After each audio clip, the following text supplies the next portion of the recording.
Maligayang pagdating sa mundo ng kababalaghan. Ang mga istoryang inyong matutunghayan ay isinulat at isinalaysay ng inyong lingkod. Halina tuklasin natin ang mga hindi pangkaraniwang kwento na maaaring magpataas ng inyong balahibo. Kung hindi ka sanay sa ganitong mga kwento at wala kang lakas ng loob na mapakinggan ito, maaari mo nang lisanin ang palabas na ito.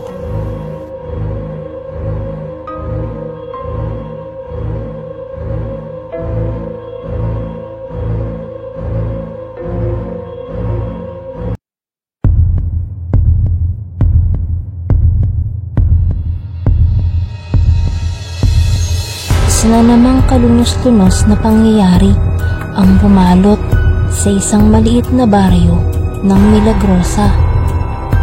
Isang lalaki ang walang awang pinagsasaksak ng kinakasama nito dahil sa kumakalat na tsismis na nambababae raw di umano ang nasabing biktima.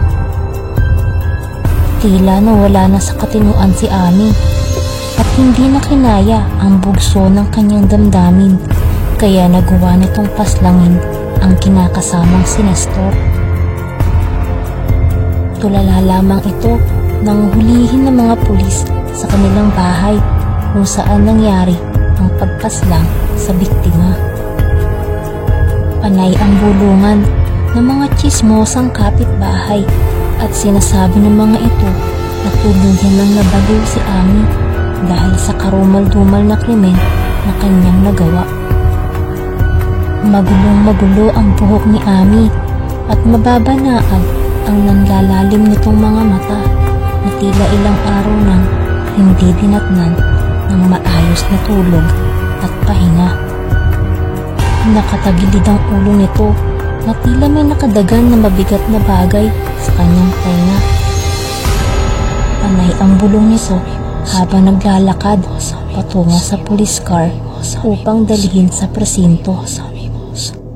Makalipas ang isang linggo, nabalitaan na lang ng mga kapitbahay ni Ami na dinala na ito sa isang mental hospital dahil sa mga hindi pangkaraniwang ginagawa nito sa loob ng kulungan. Ilang ulit nitong hinihila ang dila ng mga kasama nito sa kulungan kapag natutulog na ang mga ito. Kinagat pa nito ang dila ng isa sa kanyang mga nabiktima sa loob ng preso. Sobra naman ang pag-aalala ni Onay sa kanyang kaibigan na si Ami, kaya binisita nito ang kaibigan sa mental hospital. Hindi maaaring malapitan si Ami dahil sobrang agresibo ito at sinusunggaban ng lahat ng lumalapit sa kanya. Nakakulong lang ito sa isang silid na tila kulungan din sa loob ng preso, kaya pinagmasdan na lamang ni Onay si Ami sa labas ng kulungan nito. Nakasiksik lang sa sulok si Ami at panay ang kutkot nito sa pader ng kanyang kulungan. Walang humpay rin ang pagbulong nito, kasunod na nakakakilabot na pagtawa nito. Napailing na lang si Onay sa sobrang awa sa kanyang kaibigan. Sinubukan niyang tawagin si Ami, ngunit hindi ito lumingon sa kanya na tila hindi siya naririnig.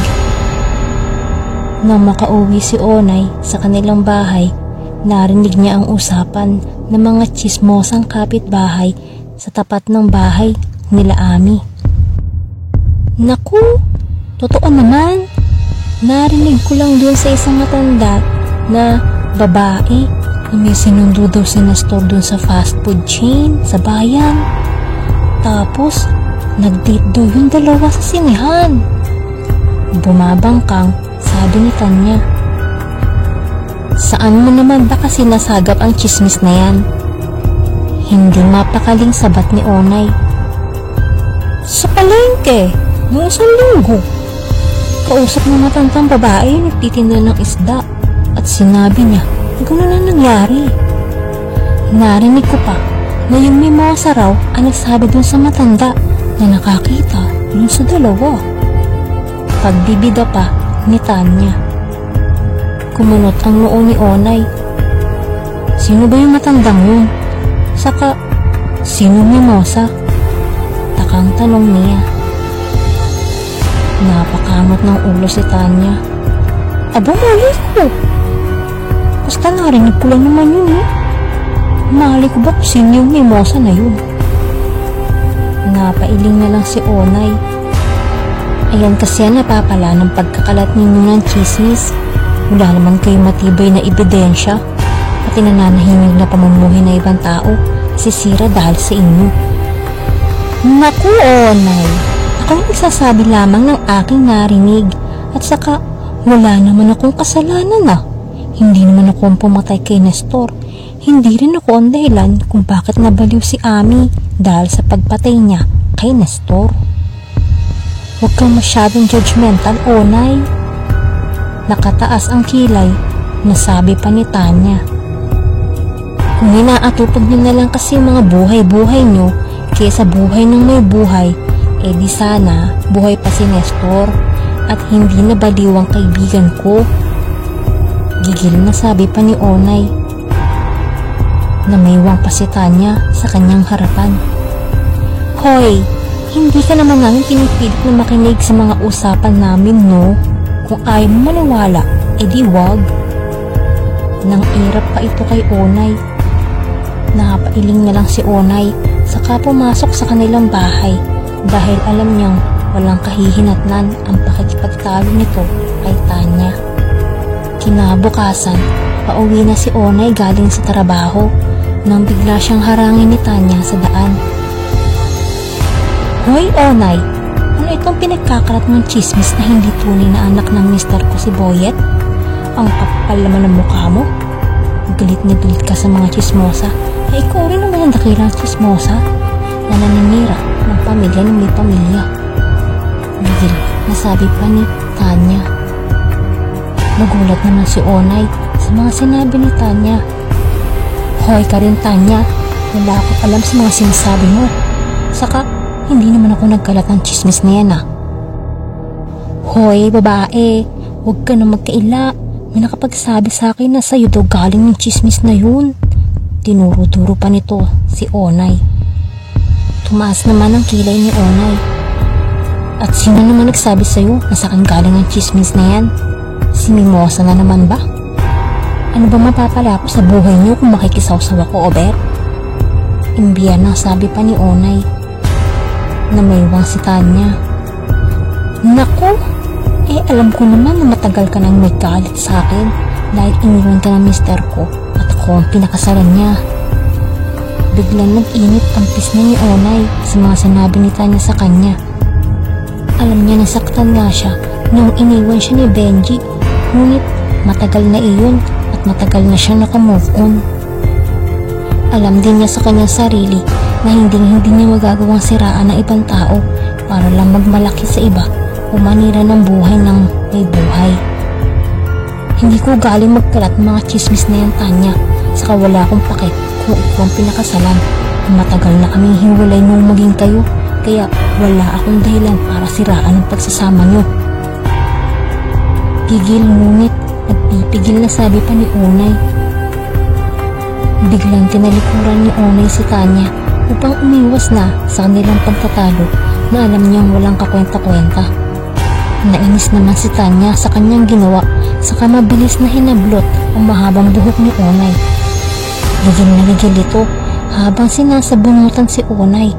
Takot naman si Onay dahil parang biglang nag-iba ang aura ni Tanya na tila sinapian ito ng isang diablo. Sinubukang awatin ng mga tao sa paligid si Tanya, ngunit kahit anim na ang lalaking humihila dito ay hindi nila magawang awatin ng babae. Dinaganan pa ni Tanya si Onay saka walang awang pinagsusuntok sa muka. Hindi pa ito nakontento at bigla itong tumakbo upang agawin ng kutsilyo ng isang tindero ng mangga sa di kalayuan. Napuno ng tensyon ang paligid nang bigla nitong undayan ng saksak sa tiyan ang nakahandusay na si Onay. Hindi mala nagawang awatin ng mga tao si Tanya dahil sa takot na baka sila mapagbuntungan nito. Nang makita ni Tanya ang dugong bumulwak sa tiyan ni Onay, tila natulala ito sa kanyang ginawa at biglang ginulo ang kanyang buhok dahil sa kalituhan. Mabilis itong tumakbo palayo at iniwan na nakahandusay na katawan ni Onay sa gitna ng kalsada. May hininga pa si Onay nang madala ito sa pinakamalapit na ospital. Agad itong inoperahan upang mailigtas sa bingit ng kamatayan. Umaga pa lamang, ngunit tila buong linggo na ang pagod na nararamdaman ng mga nurse na umaasikaso kay Ami sa mental hospital. Sa lahat kasi ng pasyente nila, ito ang pinakamahirap painungin ng gamot. Nang sa wakas, inahimasmasan na si Ami sa pagwawala nito. Nagpahinga muna sandali ang mga nurse na sina Herna at Marie sa nurses station na malapit sa selda ni Ami. Mabuti naman nakatulog na si Ami. Sobrang nakakadrain siya ng energy. Sa kanya pa lang, katumbas na ng 100 pasyente sa buong ship natin. Sabi ni Marie habang pinapaypayan ang sarili. Napatingin naman si Herna sa natutulog na si Ami. Nakakaawa nga siya eh. Hindi na niya ma-enjoy ang buhay dahil sa kondisyon niya. Inayos na ni Herna ang mga nakalahad na chart sa kanyang harapan. Nagulat na lang sila na makita si Ami na nakahawak sa rehas ng selda nito. Hindi mo lang nila napansin na nagising na ito at wala rin silang narinig na ingay o kalaskos nang lumapit ito sa rehas. Psst! Psst! Nurse! Nurse! Uy, nurse! Tawag ni Ami. Natulog ka na nga, Ami. Sabi ni Marie saka bumaling kay Herna. Bes, CR lang ako saglit ha. Sabi nito saka lumakad palayo. Tumango naman si Herna habang nagsusulat ito sa chart. Psst! Psst! Uy, nurse! Psst! Psst! Uy! Psst! Muling tawag ni Ami. Sumulyap naman si Herna kay Ami saka muling tinuon ang atensyon sa kanyang sinusulat. May kwento ko sa iyo, nurse. Gusto mo ba marinig? Nakangising tanong nito. Wala akong panahon sa mga walang kwentang kwento mo, Ami. Matamlay na tugon niya. Sige ka, ikaw rin. Sabi sa akin ni Mimosa, may ibang babaeng inuuwi sa inyong bahay ang iyong asawa. Kung ako sa'yo, uuwi ako ng maaga para mahuli silang dalawa. Sabi pa nito. Biglang nabitawan ni Herna ang kanyang tripen, kaya nahulog yun sa sahig. Tila naalarma naman siya sa sinabi ni Ami at biglang kumalabog ang kanyang puso nang maalala ang nanlalamig na pakikitungo sa kanya ng kanyang asawa na si Harry nitong nagdaang mga araw. Nang muli siyang lumingon kay Ami, nakasiksik na itong muli sa sulok ng kanyang kulungan na tila natutulog na fetus dahil sa itsura nito. Pagkatapos ng kanyang duty, mabilis na siyang umuwi ng bahay. Hindi rin kasi talaga maganda ang pakiramdam niya dahil sa maghapon na trabaho. Kaya nakiusap siya na hindi na siya makakapag-extend ng kanyang duty hours. Nang makarating siya ng bahay, napansin niya na hindi nakalak ang kanilang gate. Nakapark rin nang hindi maayos ang sasakyan ng kanyang asawa at tila nagmamadali ito, kaya basta-basta na lang pinasok ang sasakyan sa garahe. Bigla naman niya naalala ang sinabi sa kanya ni Ami, kaya dahan-dahan siyang pumasok sa kanilang bahay. Laking gulat na lang niya na makita ang kanyang asawa na may kahalikang ibang babae sa kanilang kusina. Parehas pang nagulat ang mga ito na makita siya at mabilis na naghiwalay. Tumulo na lang ang luha ni Herna at nanginig ang buong katawan niya sa sobrang galit na kanyang nararamdaman. Tila nakarinig siya ng mga bulong sa kanyang tenga sa mga oras na iyon. Natakpan niya ang kanyang dalawang tenga dahil tila sasabog ang kanyang utak sa samot-saring emosyon na kanyang nararamdaman sa mga oras na iyon. Pinilit niyang labanan ang tila demonyong bumubulong sa kanya na paslangin ng dalawang tao na nasa kanyang harapan. Napaatras siya habang patuloy na umaagos ang kanyang masaganang luha. Nagtago naman sa likuran ng kanyang asawa ang babae nito, habang tila nagpapaliwanag naman ang kanyang asawa sa kataksilang ginawa nito. Ngunit tila bingi siya na hindi marinig ang boses ng kanyang asawa. Tanging nahulong lang ng isang babae ang naririnig niya sa mga oras na iyon. Tinampal niya ng kanyang palad ang kanyang dalawang tenga, saka mabilis na tumakbo palabas ng kanilang bahay. Sobrang mahal niya ang kanyang asawa at ayaw niyang saktan ito, kaya pinilit niyang hindi makinig sa bulong na kanyang naririnig. Tumakbo lang siya ng tumakbo hanggang sa mapagod ang kanyang katawan. Napaluhod na lang siya sa kalsada, saka muling bumuhos ang kanyang mga luha. Huli na mapagtanto niya na nasa gitna siya ng kalsada, at ang huling nakita na lang niya ay ang humaharurot na malaking truck na sasalpok na sa kanyang katawan. Napapikit na lang siya dahil nasilaw siya sa maliwanag nitong ilaw at hindi niya nagawang umiwas pa sa tiyak na kamatayan. Hindi mawari ni Onay ang lugar na kanyang kinaroroonan. Tila nasa sinuunang panahon siya dahil sa makalumang kasuotan ng mga tao na nasa kanyang harapan. Humahango sa mga ito na may hawak ng mga sulo at itak na tila sasabak sa isang himagsikan. Tila hindi naman siya nakikita ng mga taong nasa kanyang paligid at dinadaan-daanan lamang siya ng mga ito. Dala ng kuryosidad, sumunod siya sa bulto ng mga tao na tila punong-puno ng galit sa isang taong tinatawag nila sa pangalang Mimosa. Sumusobra na Mimosa na yan. Salot siya sa baryo natin, kaya kailangan na yung pagbayaran ng mga ginawa niya ito. Maraming namatay sa mga pagtatahi-tahi niya ng mga kwentong wala namang katotohanan, kaya marapat lamang na patawan rin siya ng parusang kamatayan, sabi ng isang babae. Natumbok nila sa dulo ng daan ang isang maliit na kubo kung saan daw naninirahan si Mimosa. Agad nilang pinasok ang kubo at hinuli si Mimosa. Tinali nila nagpupumiglas na babae sa ilang mga tabla ng kahoy. "Pakulan niyo ako!" Nagpupumiglas na sabi ni Mimosa. "Kailangan mong pagbayaran ng mga ginawa mo, Mimosa. Maraming namatay dahil sa mga kinakalat mong kwento na walang katotohanan," sabi ng isang babae. "Hindi ko kasalanan kung nagpatayan sila dahil sa mga kwento ko. Kwento lang naman yun. Mali ko ba kung paniniwalaan pala talaga nila?"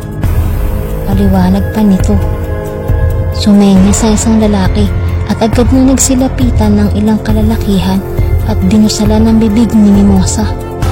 Nilagyan din nila ito ng taklob sa ulo, kaya mas lalo pang nagpumiglas si Mimosa.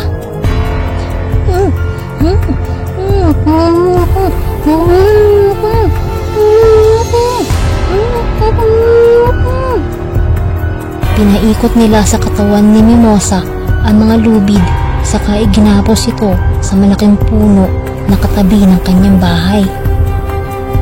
Nilagyan nila ng mga panggatong na kahoy ang palibot ng puno, saka nila sinilaban iyon. Tanging panahaw at iyak lamang ni Mimosa ang naririnig nila habang unti-unting tinutupok ng apoy ang katawan nito. "Salot ka, Mimosa! Salot! Salot! Salot! Mamatay ka, Mimosa! Salot ka! Salot!" Paulit-ulit na sabi ng mga tao. Pinagmasdan lang nila si Mimosa habang nilalamon ng apoy ang katawan nito. Nang matupok ang busal at taklob nito sa ulo, humambad sa kanila ang namumulang mukha nito na puno na ng lapnos dahil sa paggapang ng apoy sa kanyang balat. "Isinusumpa ako. Maghihiganti ako sa inyong lahat. hanggang sa kahuli-hulihang saling lahi ng iyong maangkan. Huling sabi ni Mimosa bago ito lagutan ng hininga. Biglang sumulpot din sa harapan ni Onay ang nangyari noon kay Ami noong kunin ito ng mga pulis sa kanilang bahay. Nakita niya ang isang babae na nakatungtong sa kaliwang balikat nito habang bumubulong sa tenga ni Ami. Hindi siya pwedeng magkamali. Ito ang Mimosa na nakita niya na sinunog ng mga kabaryo nito. Bigla rin niya nakita ang mga iba pang krimen na nangyari sa kanilang baryo. At sa lahat ng mga senaryo na iyon, nakita niya na bumubulong si Mimosa sa mga tenga ng mga taong sangkot sa mga karumal-dumal na krimen na iyon na nagmula sa pagkalat ng samut-saring chismis na galing daw mismo kay Mimosa, hanggang sa unti-unting lumabo ang mga eksenang nakikita niya at tuluyan ng nilukob iyon ng dilim. Nagising sa maputing kisame at nakakasilaw na ilaw si Onay. Ilang minuto rin na nakalipas nang mapagtanto niya na nasa ospital siya. Naalala niya ang nangyari sa kanya na naging sanhi ng pagkaka-ospital niya. Nakaramdam siya ng kirot sa tiyan nang bahagya siyang gumalaw. Nakita niya malaking benda sa kanyang tiyan at marahang napapikit dahil kumirot iyon. Dumalaw sa kanya ang kanyang kapatid na si Osang at ibinalita nito na nagpakamatay raw si Tanya sa loob ng kulungan nang mahuli ito ng mga pulis. Biglang napangisi si Onay at bigla nitong naalala ang mga kwentong ginawa niya na naging sanhi ng mga kaguluhan at patayan sa baryo ng Milagrosa. Saka niya napagtanto na siya ang makabagong Mimosa na naghahasik ng lagim sa makabagong panahon.